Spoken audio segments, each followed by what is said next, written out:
I think we need to think through how do we set ourselves up for success and how do we look strategically on what we can do to lessen that burden if college is the way that child is going, right? We can talk about student loans. We can talk about the opportunities the students can get by applying early or starting early, and what are the things that they can do to reduce their student loans, because that is one of the things that is, very important, I think, for parents and students to know. Hey guys, and welcome back to another episode of Financial Mastery Simplified. I am your host, Jacqueline, or Jax Crider, and today we have Miss Meena on with us.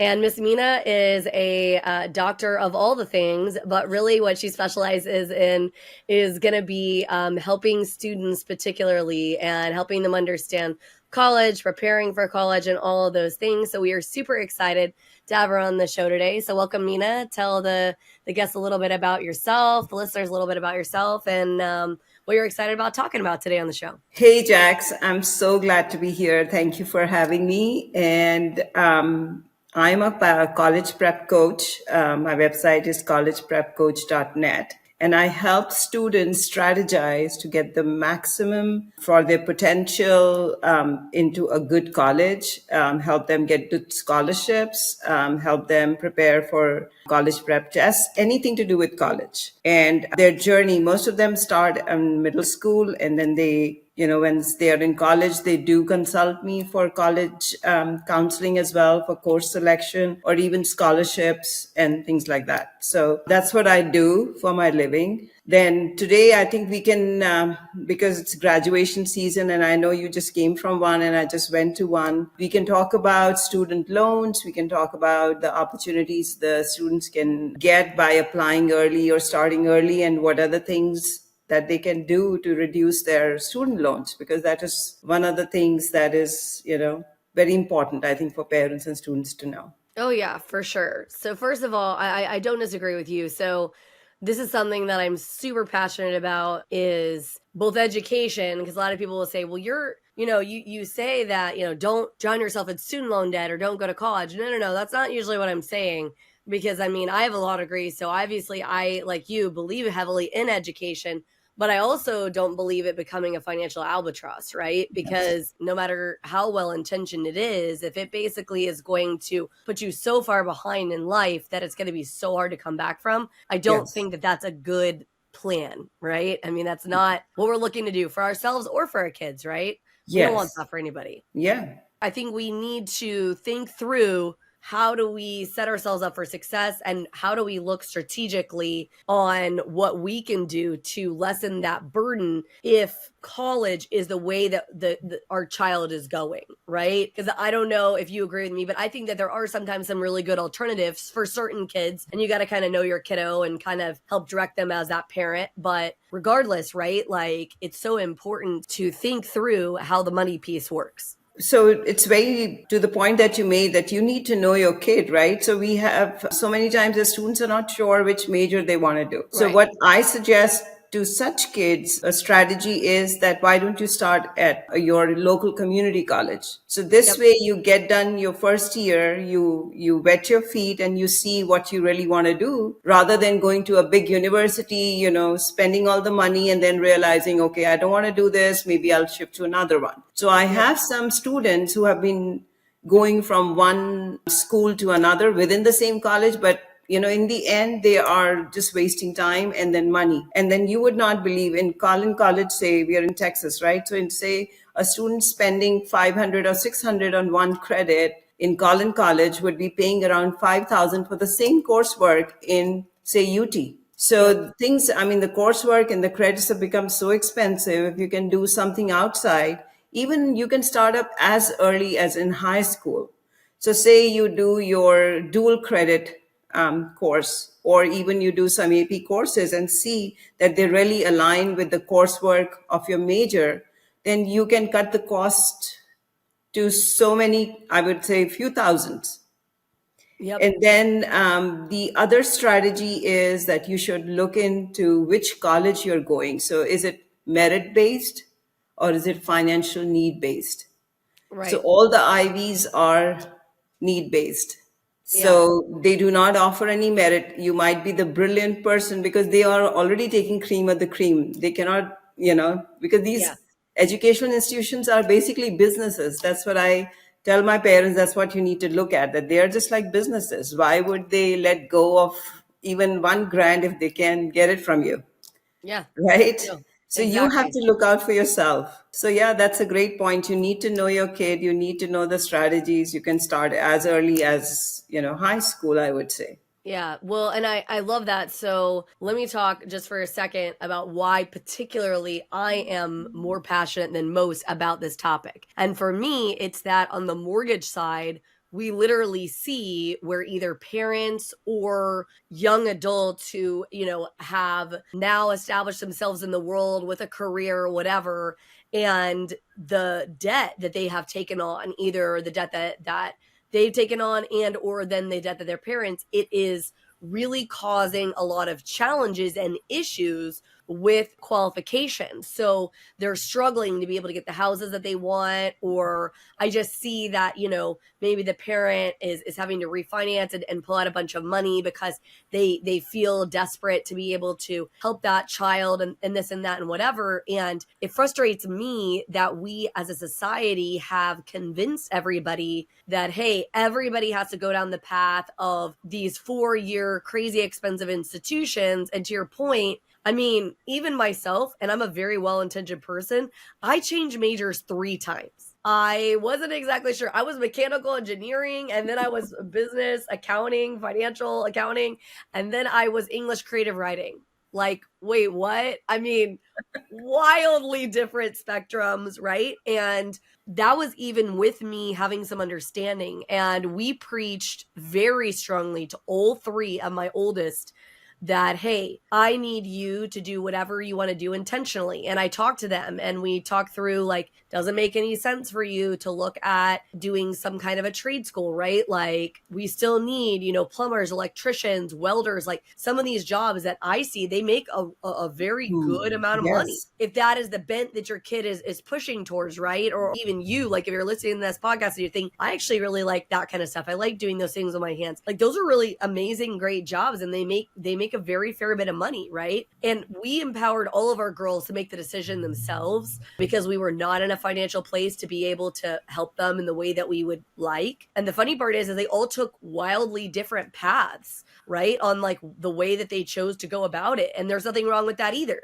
Yeah. And I don't hold against you or any other kid who wants to try, because this is the time that you need to do it. But if you Right. do it wisely, if you strategize, so to that point, I can say that one thing that parents can think about is to use the summertime, make sure that kids go to these camps and internships, and make them work, go out in the world, because Yep. that's how you discover yourself, right? Say you're working in Starbucks, but you really don't feel like getting, smelling the coffee all the time and, being around with people, then okay, you are not set up for a retail job or Right. something that would set you up on this path. Maybe you want to be like my daughter. She was hung up on bioengineering because she used to love robotics. But somehow she went to this camp in UTD and she said, no, that's not for me. I cannot be doing that. I cannot be just tinkering. I want something, sitting down and doing something. I said, okay. So that's how she went into data analysis and all that. So that is a great, I mean, you're setting up your child. If you send them out in the world, let them go to work, let them be in the real world scenario, because that's where they would be. And that's what they're looking for the interviews. Like a lot of these kids who are graduating right now, I see majority of them, at least 35%, do not get a job. So either they get absorbed again in a post grad school, or they are just still looking for a job because they don't have those real world skills or leadership qualities, or that is something that the interviewers are looking for. And it's become so competitive with AI and everything. Yeah. So that's very important. And yesterday, in fact, I attended this a little town hall, an event where they were commencing, or they were giving certificate of recognition to these kids who had graduated loan free, zero debt. And what these kids were, they were basically mathletes, starting from this with the city's mayor mathlete program. And through their merit, they had accumulated so many scholarships because of their merit based, they were given full rights. So that is another place to start with. I would say, if parents are listening to this, that you should know which universities are merit based, which are need based. Stay tuned. We'll be back right after this message from our sponsors. Imagine having the power to control your financial destiny, no matter where you start. Welcome to the Financial Mastery Simplified course and resource platform, where financial education is tailored to your unique journey. We cover everything you need, from basic budgeting and saving strategies to advanced investing and retirement planning. Learn at your own pace with lessons that match your level of experience. Whether you're a beginner or looking to enhance your financial knowledge, join our community of learners and benefit from shared insights and expert guidance. The Financial Mastery Simplified course and resource platform equips you with the skills and confidence to take charge of your financial future. Ready to master your finances? Enroll in our courses today at the Financial Mastery Simplified course and resource platform. Start your path to financial independence now. Visit us at fms.tips and fms.college for more information. Hello and welcome to PBJ Mortgage, where your home ownership dreams become reality. Today, we want to share why choosing PBJ Mortgage is the right choice for your home financing needs. At PBJ Mortgage, we're built on a foundation of values that drive us every day. Our commitment to educate, empathize, and empower our clients sets us apart in the mortgage industry. Our clients are at the heart of everything we do, and their success stories speak volumes. With years of experience, our team possesses in-depth knowledge of the mortgage programs, ensuring you receive expert guidance and the best possible rates. We offer a diverse range of loan options to suit your unique needs, including conventional, FHA, VA, and more. No matter your situation, we've got a solution. At PBJ Mortgage, we pride ourselves on providing personalized service. Our dedicated loan officers are here to guide you every step of the way, making the process as smooth as making a peanut butter and jelly sandwich. We understand that time is of the essence, which is why we've streamlined our processes for efficiency and convenience. Transparency and clear communication are paramount. You'll always know where you stand throughout your mortgage journey. Reach out to us today to set up a call to discover your options. If you're ready to make your home ownership dreams a reality, contact PBJ Mortgage today. Let us empower you during this exciting journey. Phone number 4693733 107 www.pbjteam.com. Visit our website or give us a call to get started.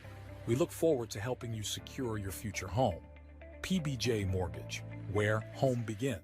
Thanks for your patience. So I don't know if you know this, but I actually am a mentor for a program called Foundation for Choice. And Foundation for Choice, what it does is they go specifically into Dallas ISD. So that's a kind of a lower income district. Yes. Mm-hmm. And the kids have to apply to be given a mentor. And then what we do is we walk them through a lot of the stages. So like, have they applied for schools? What schools have they applied for? Have they looked or whatever? And one of the things that I focus on a lot with my mentee was the cost, because she had, quite a few ideas. And she was doing dual credit, like you suggested. She was already doing some high school stuff and then also getting some Dallas ISD, some DCCD, so Dallas Community College District, credits from her school, because she was doing kind of dual. And so we were talking about her top schools, and I said, okay, we're going to do an exercise. We're going to every single one of their websites, and we're going to go look and see what the cost looks like, right? What is the tuition going to cost? What are they estimating your room and board is going to look like, right? Because, yeah, it sounds all good, fine, and well to want to go to a school in California, New York, like some of these really high, expensive areas as far as like cost of living, right? To go to school.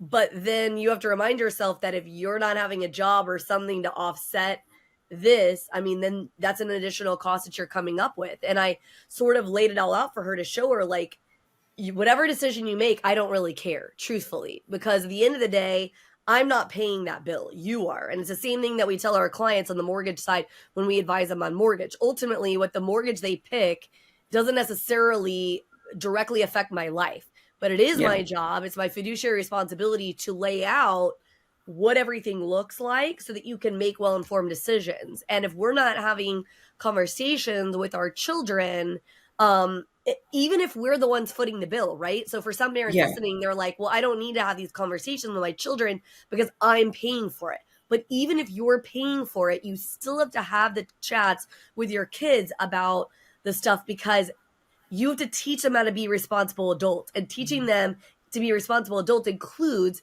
how do you be responsible even with somebody else's money, even if it's not yours. So that's a very valid point that you brought up, because you would not believe the first year, the freshmen, undergrads, their parents would be calling me and they would be like, my kid is spending too much money. He's partying too much. He's eating out all the time. He's already finished all his moolah, so to say. And I really don't know where to go. I want you to talk to him or her regarding their spending habits.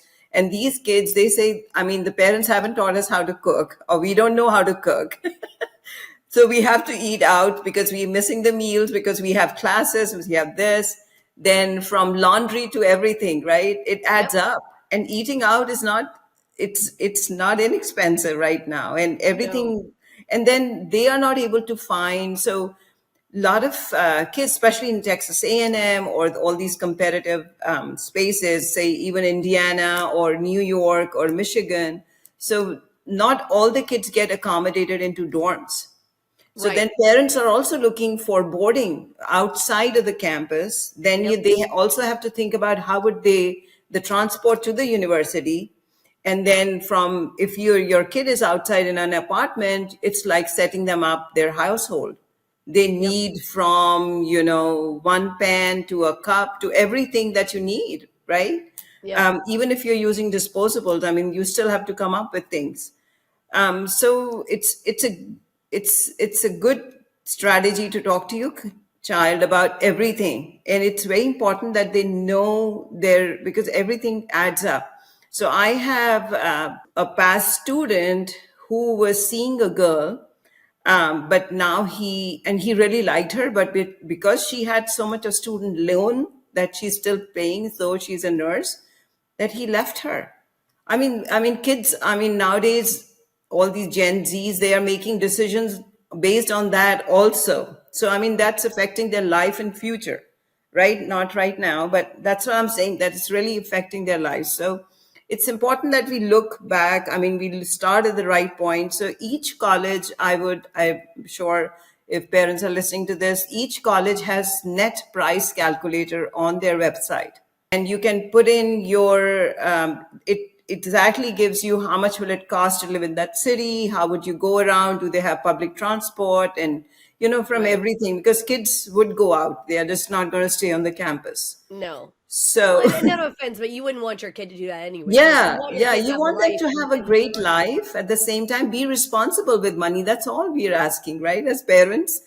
So so I think that's one place to start with, that they can look at the cost of the living and everything. And it's very important to talk to the kids that sometimes don't even get into the sticker price, right? I have seen like Texas Tech or some private universities they have great merit scholarships. They have full rides, like Alabama. You have Hofstra. There's so many universities that they might, or even Tulane, they have amazing merit-based scholarships. So rather than going to a university where you are paying, and then even going to Ivies, it's mostly, I always tell my students that follow the money.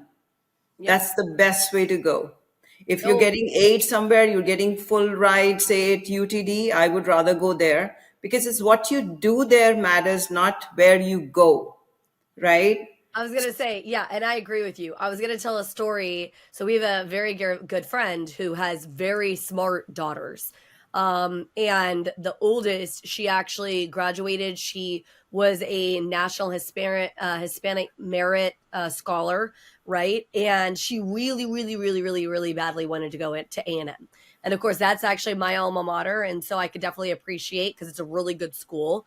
But because of the competitiveness to get in there, she got in, but she didn't get any scholarships. She didn't get any basically financial help, whatever. Whereas she had also applied to some other schools and she got a full ride to Kentucky. And she wanted to be an engineer, because again, very, very smart woman. And she ended up got full ride to Kentucky. Kentucky helped her land some pretty big internships. Like she got an internship with Toyota, and then got an amazing job right out of college. So a lot of times I think we have taught our kids that the notoriety of the school is like the only aspect that matters. And I'm not saying that you shouldn't consider, that, especially if there's no money involved, like as far as like scholarships or anything, right? Like you definitely want to take that into consideration. But you also need to really dig into, okay, is there other, like, are we going to get into other schools that are going to give us full rides, right? Are we going to, have, some other options, etc.? And I think it's super important, because my mom was just saying, we're not raising children, we're raising adults. It's our job, right, to prepare them for the future. And if you didn't have that, that's unfortunate. So now it's your job to step up to the plate and learn how to be that responsible adult, and how do we think all this through. But it's crazy to me how many people are like, oh, well, I don't want to go there, I just want to go to this school instead. And so they don't even really consider the financial aspect. Like you said, you should follow the money. It's a good idea. Yeah, I mean, that's the best strategy for a zero loan, after undergrad, right? Completing undergrad. The other thing is, I have seen most of the time the parents would not be filling out FAFSA till the end, right? That's the free money, federal aid that you get. So there are a few ways that, you can get the aid. Or you can come up with the money that would be left out. So if you say you're earning 400,000 a year, but still your son or daughter can qualify for scholarships if they have good SAT score, good GPA. So say if you have a GPA of 3.9, you have an SAT score for 1520, and then if you have an ACT score of say 34 or even 33, you're looking at least 40,000 in 4 years or more. That's why I always recommend that pay attention to all these SAT, ACT preps. That's another way to do it. Secondly, there are many scholarships that go untapped.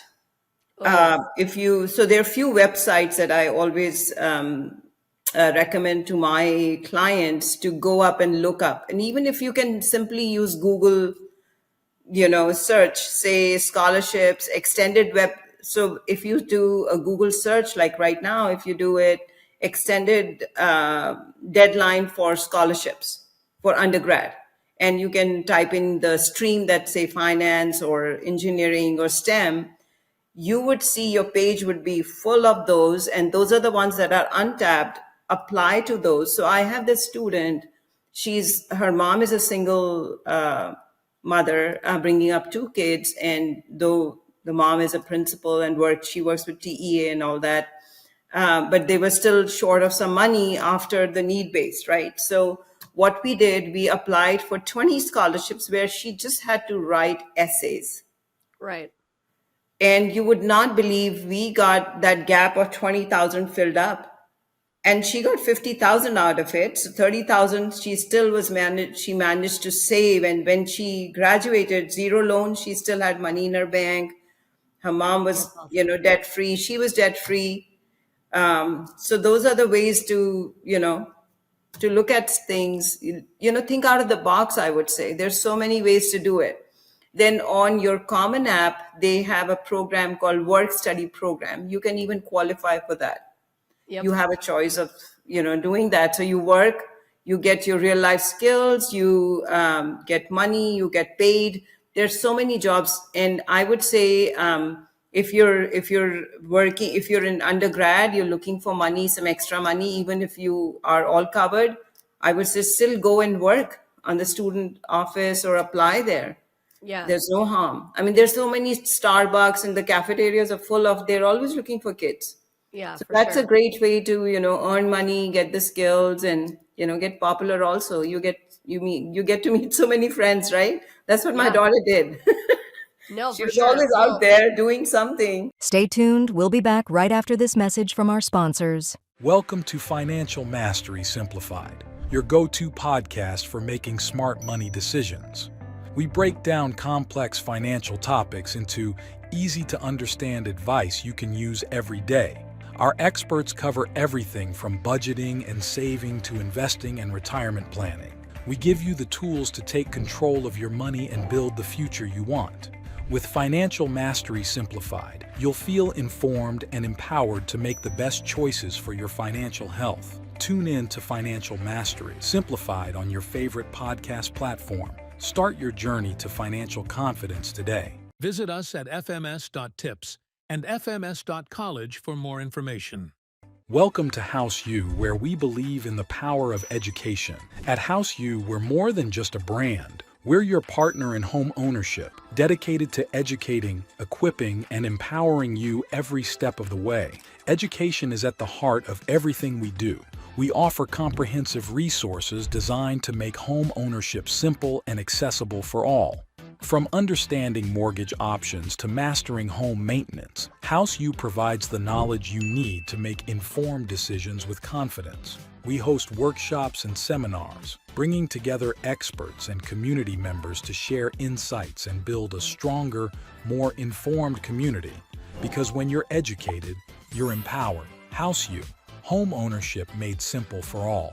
Visit our website or contact us today to start your journey with House U. Empower yourself with knowledge and embrace the joy of home ownership. Thanks for your patience. Now back to our conversation. it's so crazy to me because, and this is the thing that I need. So Meena obviously helps you figure out how you get there, right? How do you find this money or whatever? But what I definitely want to stress to people is when you don't find that money, when you just say, it's no big deal, you know what I mean? I'm just going to go ahead and take out loans or pull out money or whatever the case may be, right? Whether you're the parent who that's what you want to do or you are letting the student do it. What you have to understand is the concept of how interest and all that kind of stuff works. And so when you take out those loans, there are quite a few of them that are what's called subsidized. Subsidized does mean that while they're actually in school, they're not accruing interest. And then oftentimes there's a part of the loan that's called unsubsidized. Unsubsidized means that they're not charging you at that moment in time, like you're not making a payment on it, but it is tacking onto the back end of the loan, right? So the loan is actually growing in size. And the reason that this matters so much is that most people do not understand or realize how long debt can really hold and stay out for.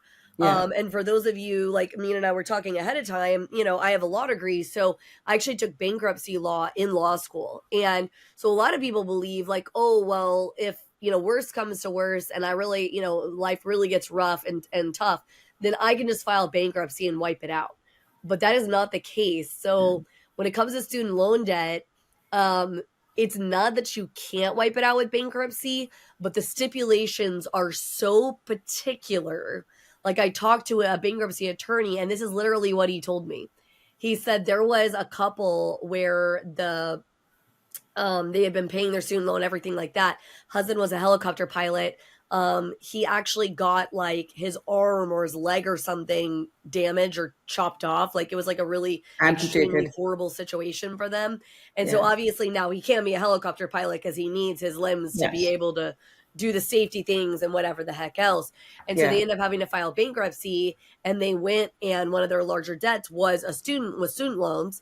And they asked, because of this extreme hardship, to have those discharged. And the judge said, no, they would not. And so you'll be 10 times more likely to get medical debt discharged than to get student loans discharged. And so this is a debt that is going to stay with you for an extreme amount of time, right? And it's super, super, super important because, of course, everybody's like, well, they might forgive them because that's, of course, been a big conversation around. Here's the thing, guys, and this is regardless of your political leaning, whether you believe that people should forgive the student loans or not, that's irrelevant. You agreed to pay the debt. And so if they forgive loans, great, they forgive loans. But if they don't, you're going to be stuck with that, you or your child, for an extremely long period of time. Yes. And so we need to really be diligent to think about it. And it's why I basically had conversation with my girls, because we were very honest with them. We were like, look, we unfortunately are not in a position that we can help you with this aspect, whatever. We did fight very, very hard to get my husband. He's a veteran. And by the way, if you happen to be a veteran in the state of Texas, like you served like out of Texas, there's a specific act. And Meena, I'm not sure if you're familiar with this, called the Hazelwood Act. That actually does help your students. So make sure that you look into that if you are a veteran, if you have served our country, right? It's really important. But we fought really hard to get him to 100% disability, because he has a lot of disabilities from his time in, because it helped the girls. But I also had conversations with them in high school, like, are we doing dual credit? Because one of them was very convinced that AP courses are the way to go. And I don't know how you feel about this, Meena, so maybe I'm speaking out of turn. Maybe you don't feel this way, but I'm going to speak to this for a second, because let me tell you, it royally pissed me off. So one of the counselors at my girls' schools convinced one of my daughters that she should only do AP courses, that she shouldn't do dual credits, that the reason she shouldn't do dual credit is because the GPA of that dual credit could possibly negatively affect her for school, okay? And I told her, I said, look, just so we're clear, I care about your future than this counselor does at your school. She didn't want to hear me. That's fine, right? And I was empowering her to make decisions on her own. She listened to the counselor, and she chose to do AP courses. And the reason that I wanted her not to do AP is she's not the particular best test taker. She gets very bad test anxiety. And so she's a really intelligent woman, but she gets really bad anxiety. And as I was explaining to her, dual credit, they can't take that away from you. When you pass that course, baby, like, that's it. You got the credit. You take AP, if you don't score high enough on that AP score, then you may or may not, right, be able to get credit for that, right, at schools. And certain schools have different requirements. Like, I know when I went to OU, so I started out at OU, and I took calculus AB, and I took the AP exam, and I think I made a 3. And so OU accepted that for credit. But had I started at A&M, they would not. No. They would not accept anything but a 4 or a 5 to let it roll in as a credit. And so a lot of times, like, we have to be educating our kids like that too, because there's a lot of dollars they could be saving, because paying the small amount when they're in high school to like do those dual credits. But most people don't know this, y'all. Just so we're clear, the school that they're going to, the high school they're going to, they get money from the kid actually being in class. So if they're going to dual credit, they're losing out on a little bit of money. So the counselors actually are incentivized to tell the kids AP credit is better than dual credit. And I'm sorry, but I call BS on that. So, so to that point, I would say that there are ways to do it, right? So there's another way to do it. You can go out of school. It's called CLEP. You CLEP out of it. Yep, I did a lot of CLEP. Yeah, so CLEP also, because you're just paying $200, you're studying by yourself independently, you're finishing those credits. So I have few students who come to me, they want to graduate early, right? So say English 2 can be done, world history, all these kind of credits, you can just CLEP out of them.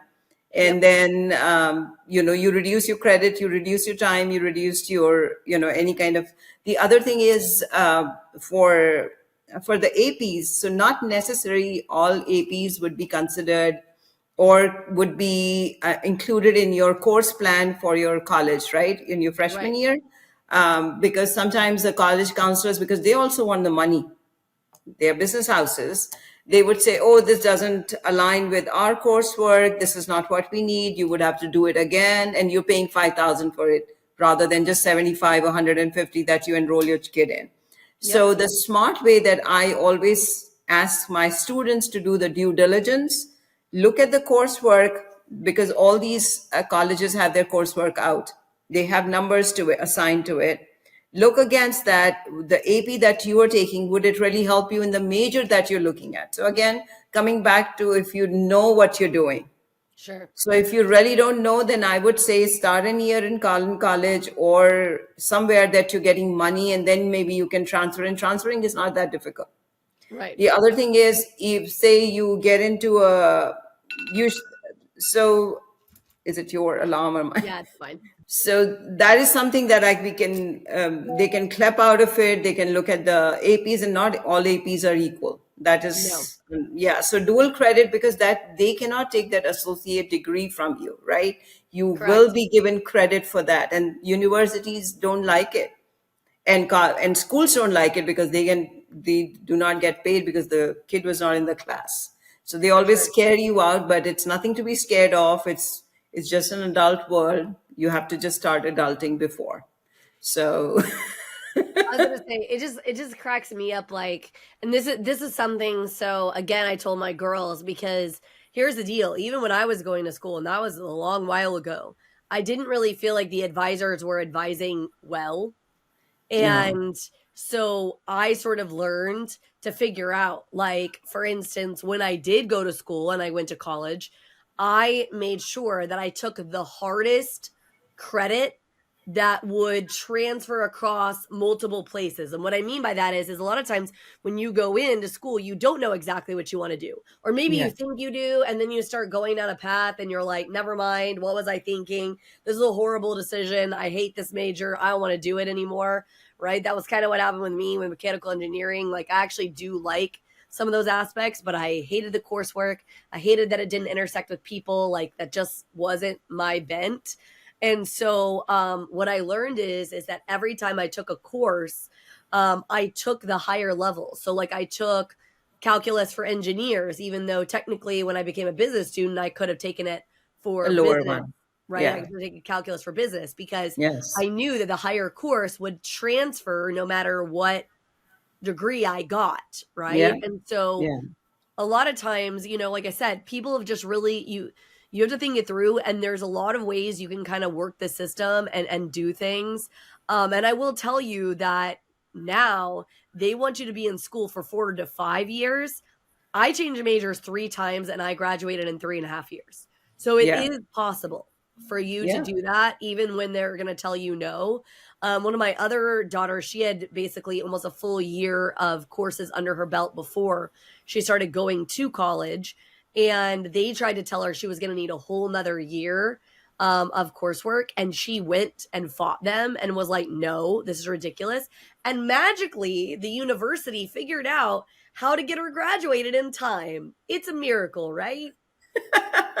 And so a lot Yeah. of times See. I think people often believe that they have to accept the first answer or thing as what it is, right? And it's not true. And so I encourage people to not be afraid to push back, to not be afraid to look for non-traditional measures. Two of my girls actually did what you said. They got their associate's degrees first.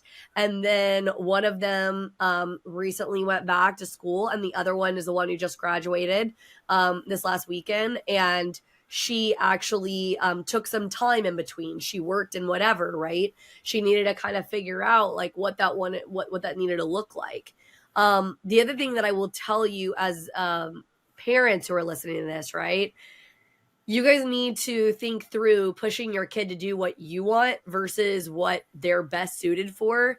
Because yes, as parents, I get it. Like, I'll never forget when my girls were telling me that being a professional YouTuber could actually make you real money. And I was like, that is not a real job, right? I mean, even though that's not Yeah. true now, but like in my brain, I was like, that is not a real job. And playing video games for a living is not a real job. Now, mind you, you do have to set your kids up for success and have conversations with them about, whether some of their aspirations are realistic, and like give them some of the real world tangibility or whatever, right? But on the same token, if they're hell bent to go one particular direction, you trying to force them into some other box is just going to make them spend a lot of time and money and energy to do something that they're probably never going to get a real job or degree or anything of anyway. Yeah. And And to that, I would say that, start financial literacy earlier with the kids so they can make those sound decisions and you don't have to, talk to them about it. They would be the one, if they are the stakeholders, and then they would be 100% invested in it.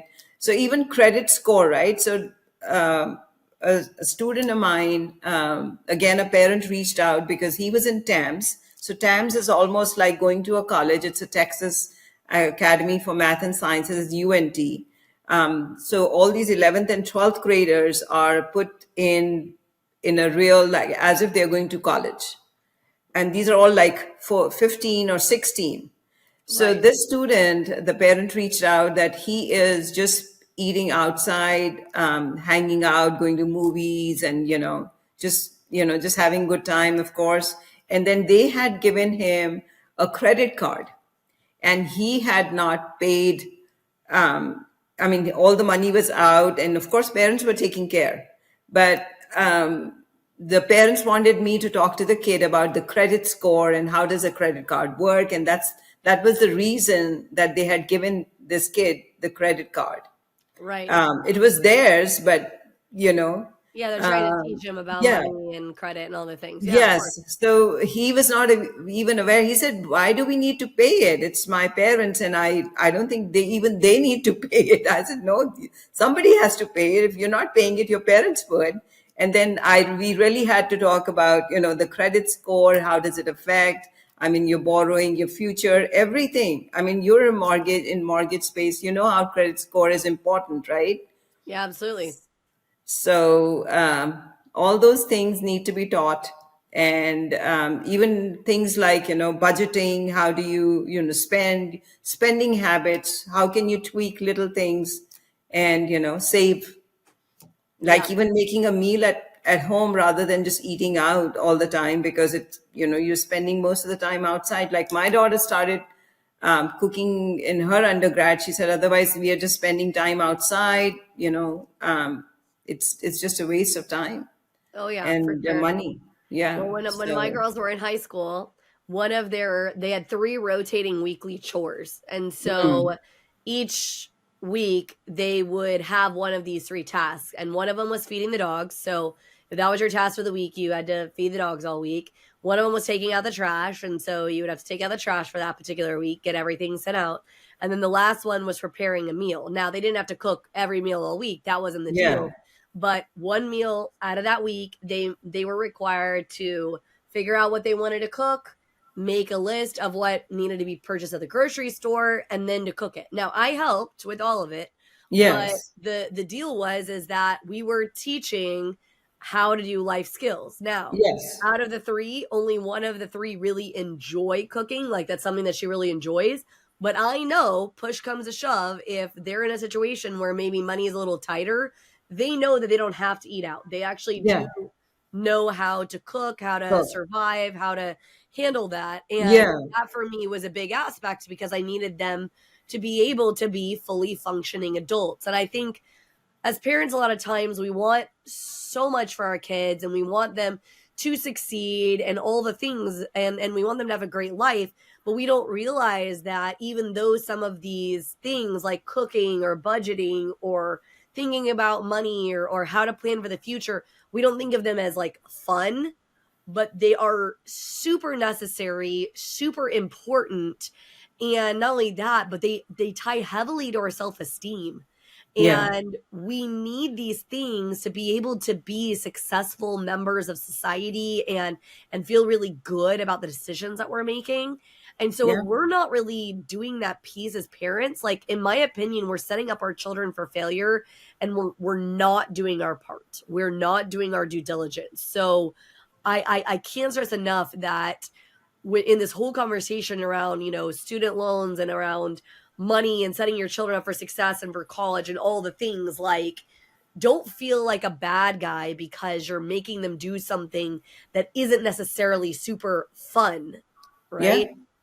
Maybe cooking is your favorite thing. Maybe you absolutely hate it, yeah, but it is a necessity of life that you have to be able to provide food for yourself, right? And sometimes with the financial aspects, like eating out is just not always feasible. right? And we Yes. want them to be able to understand how to do it. So, Yeah.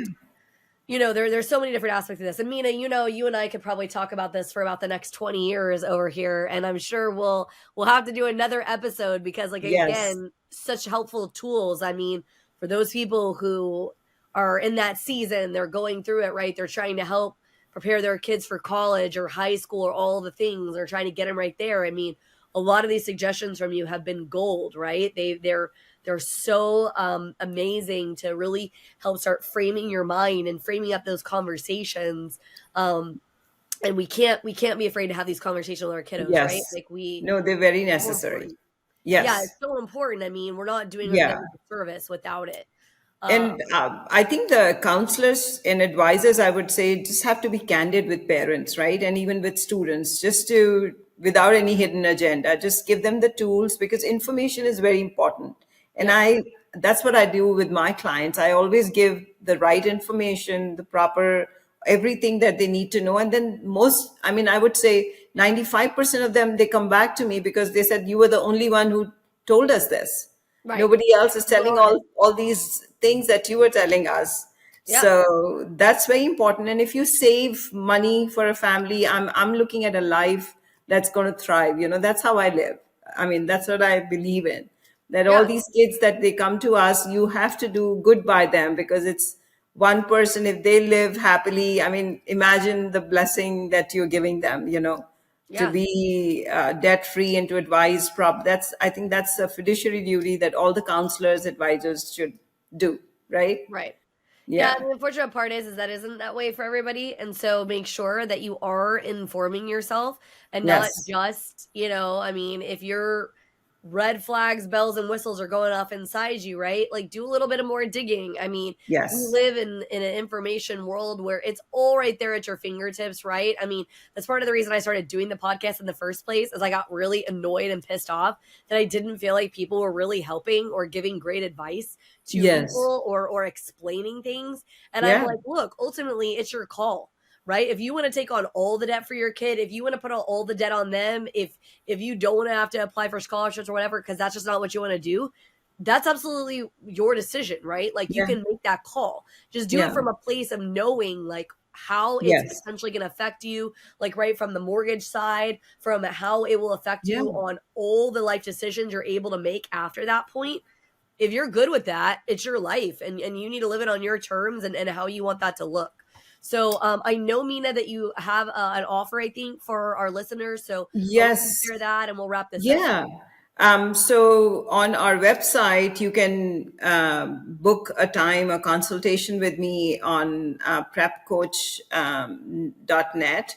And I would love to chat with you, know what the needs are and how can I help reduce that bill and come up with scholarship plan, come up with a major plan because there's some majors, there's more acceptance rate and merit scholarships for that. So, I mean, there are different universities and for each family and each student, there's different program there that can be curated for your child and I can definitely help them. So, and I do have a webinar coming on 25th of May. It's 7 to 8 p.m. and it's there on our website. You can sign up how to stand out in college applications and get those merit scholarships and different aspects of application in the college to the college. That's awesome. So, And I'm yeah. sure you'll probably have a replay or something of that, hopefully Yeah. listed somewhere. Yes. That's awesome. Yeah. I love that. Well, thank you so much for joining us. And Thank again, you. hopefully this episode of Financial Mastery Simplified helped you if you're in this phase of life and trying to figure it out, or maybe even if it's coming up, but